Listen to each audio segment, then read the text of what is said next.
মেরে ফেলার জন্য আক্রমণ হয়েছে এবং এই এসপি ধৃতিমান ভট্টাচার্য উদয়ন গুহ ভাইপো অভিষেক ব্যানার্জির নির্দেশে করেছে। আমরা এর কাছে রিসিভ করিয়েছি বরেন বর্মন, নিখিল রঞ্জন দে এবং সুশীল বর্মনের উপর যে হামলা তার সিডিও জমা দিয়েছি আর রিসিভ করিয়েছি। আমরা বসিনি ওর কাছে, ওকে বলেছি কোর্টে দেখা হবে, কারণ আজকে এখানে এসেছি জলপাইগুড়ি সার্কিট বেঞ্চের অনারেবল জাস্টিস সম্মানীয় সৌগত ভট্টাচার্য মহোদয়ের অর্ডারে আমরা তার কাছেই যাব। উনি বলছিলেন যে গাড়ি ভেঙেছে তাকে অ্যারেস্ট করা হয়ে গেছে।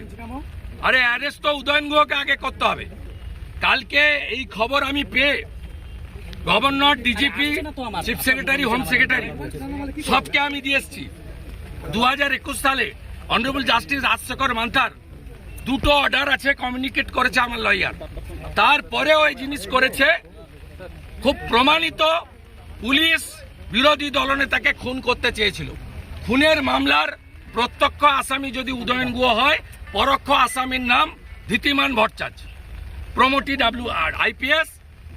প্রত্যক্ষ খুনি যদি উদয়ন গুহ হয়, পরোক্ষ খুনি হচ্ছে ধৃতিমান ভট্টাচার্য। এই খুনির সঙ্গে ধৃতিমান ভট্টাচার্য এই খুনির সঙ্গে কোর্টেই দেখা হবে। গতকাল 5ই আগস্ট মঙ্গলবার বিরোধী দলনেতা মাননীয় শুভেন্দু অধিকারী মহাশয়ের উপর যেভাবে অমানবিক হামলা করা হয়েছে, তৃণমূল আশ্রিত রোহিঙ্গা ও হারমাত বাহিনী দ্বারা, তার তীব্র নিন্দা ও ধিক্কার জানাচ্ছি। তার প্রতিবাদে আমরা সন্দেশকারী মণ্ডল 2 এর পক্ষ থেকে